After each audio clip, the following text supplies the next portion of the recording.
നമസ്കാരം. സത്യത്തിൽ എന്താണ് കേരളത്തിൽ സംഭവിക്കുന്നത് ഒന്നും മനസ്സിലാവുന്നില്ല എന്ന് തന്നെ പറയാം. ഇപ്പോൾ ഇതാ രാവിലെ റിപ്പോർട്ടർ ചാനലിൽ ഒരു ന്യൂസ് വന്നിരിക്കുന്നത്, പോലീസിലെ ഉന്നതർ ചേർന്നിട്ട് മാറി മാറി പീഡിപ്പിച്ചു എന്നും പറഞ്ഞുകൊണ്ട് പൊന്നാനിയിലെ ഒരു സ്ത്രീ രംഗത്ത് വന്നിരുന്നു. അതിനെതിരെ ഈ പറയുന്ന ഉന്നതർ തന്നെ ഇപ്പോൾ രംഗത്ത് വന്നിട്ടുണ്ട്. ആ സ്ത്രീ ബ്ലാക്ക് മെയിൽ ചെയ്യുന്ന ആളാണ്, പണം തട്ടിയെടുക്കുന്ന ആളാണ് എന്നൊക്കെ പറഞ്ഞുകൊണ്ട് അവരും രംഗത്ത് വന്നിട്ടുണ്ട്. അതുപോലെ തന്നെ മുട്ടിൽ മരമുറി കേസ് നടത്തിയ പ്രതികളുടെ പ്രതികാരമാണ് ഈ സ്ത്രീയിലൂടെ അവർ കാണിക്കുന്നത് എന്നും പറയുന്നുണ്ട്. സത്യത്തിൽ പീഡനം എന്ന് പറഞ്ഞു കഴിഞ്ഞാൽ ഇപ്പോൾ കേരളത്തിൽ കോമഡിയാണോ എന്നാണ് ചോദിക്കാനുള്ളത്. ഇതുകൊണ്ടൊക്കെ ആർക്കാണ് ദോഷം സംഭവിക്കുന്നത്?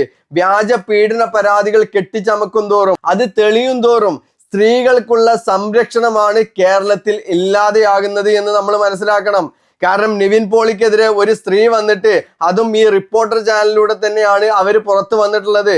അതിൽ നിവിൻ പോളിക്കെതിരെ അവർ പറയുന്ന കാര്യങ്ങൾ ശരിയല്ല എന്നുള്ളത് ഇന്നലെ വിനീത് ശ്രീനിവാസിന് പുറത്തു വിട്ട അവരുടെ കറക്റ്റ് ഡേറ്റും കാര്യങ്ങളും എല്ലാം വെച്ചുകൊണ്ട് ഡിസംബർ 14 നിവിൻ പോളി തൻ്റെ കൂടെ ഉണ്ടായിരുന്നു എന്ന് വിനീത് ശ്രീനിവാസൻ വന്ന് ഓപ്പൺ ആയിട്ട് പറഞ്ഞ് അതിന്റെ രേഖകൾ പോലും പബ്ലിക്കായിട്ട് ജനങ്ങൾക്ക് മുൻപിലേക്ക് വിട്ടുകൊടുത്തിട്ടുണ്ട്. അപ്പോൾ അതും ഒരു വ്യാജ പരാതിയായിട്ട് തന്നെയാണ് ജനങ്ങൾക്ക് കാണുന്നത്.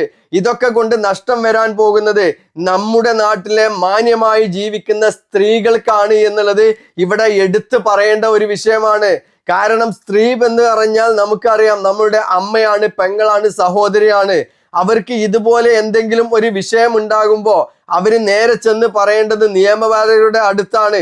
ആ നിയമപാലകരുടെ അടുത്ത് ചെന്ന് പറയുമ്പോൾ അത് ശരിയാണോ തെറ്റാണോ എന്ന് സംശയിച്ചു പോകുന്ന ഒരു അവസ്ഥയാണ് ഇപ്പൊ കേരളത്തിൽ നിലവിൽ നിൽക്കുന്നത്.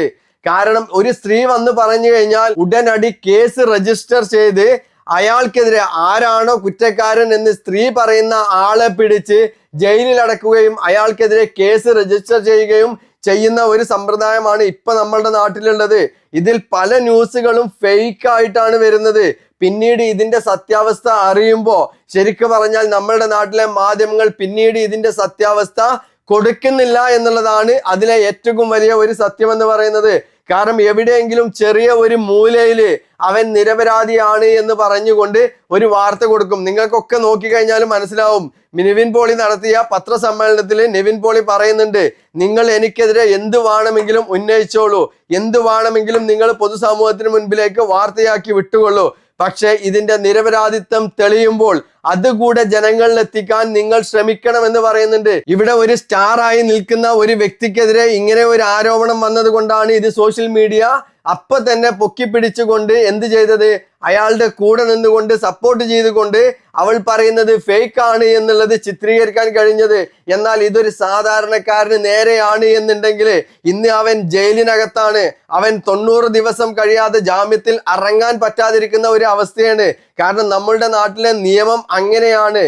ഒരു സ്ത്രീ വന്ന് തന്നെ പീഡിപ്പിച്ചെന്ന് പറഞ്ഞു കഴിഞ്ഞാൽ അതിലെ പ്രതി സാധാരണക്കാരനാണ് എന്നുണ്ടെങ്കിൽ അവനെ പിടിച്ച് ജയിലിൽ അടക്കുകയും അവന്റെ നിരപരാധിത്വം തെളിയിക്കാനോ അവന് നിരപരാധിത്വമാണ്, ഞാൻ നിരപരാധിയാണെന്ന് പറയാൻ പോലുമുള്ള അർഹത പോലും കൊടുക്കാതെ, ഒരു നിമിഷം പോലും അവന് അതിനെക്കുറിച്ച് സംസാരിക്കാൻ അനുവാദം കൊടുക്കാതെ അവന്റെ പേരിൽ കേസ് വെച്ച് അവനെ ജയിലിലേക്ക് അടക്കുന്ന ഒരു അവസ്ഥയാണ് നമ്മുടെ നാട്ടിൽ നിലവിലുള്ളത്. പക്ഷെ ഇതുപോലെയുള്ള ഒരുപാട് ഫേക്ക് ന്യൂസുകൾ എത്രയോ നമ്മൾക്കിടയിലുണ്ട്. ഒരുപാട് ഫേക്ക് ന്യൂസുകൾ ഉണ്ട്. പല പ്രതികളും നിരപരാധികളായിട്ട് പുറത്തു വന്നിട്ടുണ്ട്. എന്നിട്ടും അവരെയൊന്നും ആരും പിന്നീട് തിരിച്ചറിയുന്നില്ല. ഈ ഫേക്ക് പീഡന കേസിൽ പ്രതികളാകുന്ന പുരുഷന്മാർക്കും അവർക്കും കുടുംബമുണ്ട്, ഫാമിലി ഉണ്ട്, അവരുടെ കുട്ടികളുണ്ട്. അതുപോലെ തന്നെ അവർക്കും തന്നെ അവരുടെ കുടുംബത്തിന്റെ മാനം പോകുന്നുണ്ട്. ഇതൊന്നും എന്തുകൊണ്ട് ആരും ചിന്തിക്കുന്നില്ല?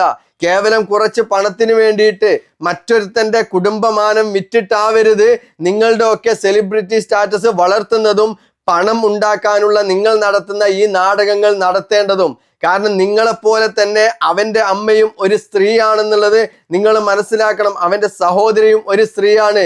അയാൾക്ക് മക്കളുണ്ടെങ്കിൽ ആ മക്കള് സ്കൂളിൽ പോകാൻ പോലും മടിക്കുന്ന ഒരു അവസ്ഥയിലേക്ക് ഇങ്ങനെയുള്ള വിഷയങ്ങൾ വരുന്നുണ്ട്.